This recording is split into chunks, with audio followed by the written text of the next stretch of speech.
پھر next point ہے اپنے فریج کو کلین کرنا. بہت ساری عورتیں اس میں سستی کرتی ہیں، جو چیز آتی جاتی ہے فریج میں ڈالتی جاتی ہیں، نکالتی بھی ہیں، مگر اس کو کلین کرنے کے لیے ٹائم نہیں دیتی. فریج کے تمام ڈرائرز کو ریموو کرنا چاہیے اور ان کے شیلف کو ریموو کرنا چاہیے اور ان کو اسکرب دیم کلین، ان کو رگڑ رگڑ کے صاف کرنا چاہیے اور واش کرنا چاہیے. مائلڈ سوپ اور پانی کے ساتھ واش کریں تو زیادہ بہتر ہوتا ہے.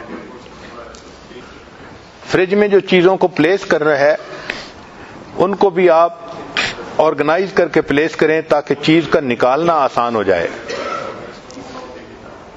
فروٹ اور ویجیٹیبل کے لیے آپ اوپن کنٹینر کو استعمال کریں، اوپن باسکٹس جو ہوتی ہیں. جب آپ گروسری کر کے آئیں تو فروٹ اور ویجیٹیبل کو فوراً آپ دھوئیں اور دھو کے رکھیں. اگر آپ اسی طرح اس کو رکھ دیں گی تو بچے کسی وقت بھی کسی فروٹ کو کھاتے ہیں تو ان کلین فروٹ کو کھانے سے نقصان ہوتا ہے.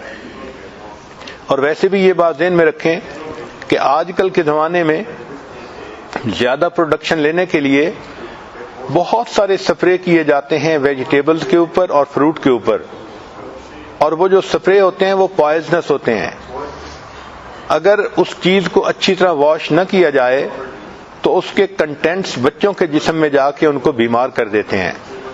اس لیے فروٹ اور ویجیٹیبل کو گھر میں لاتے ہی فوراً دھو کے رکھنا یہ انتہائی اہم ہے.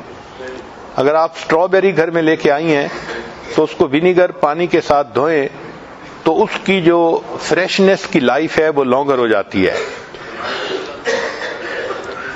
پھر چیز کے لیے اور مختلف چیزوں کے لیے الگ الگ کنٹینر ہونے چاہیے، اس سے چیزوں کا استعمال آسان ہو جاتا ہے. گھر کی صفائی کے بارے میں یہ کچھ بنیادی باتیں تھیں.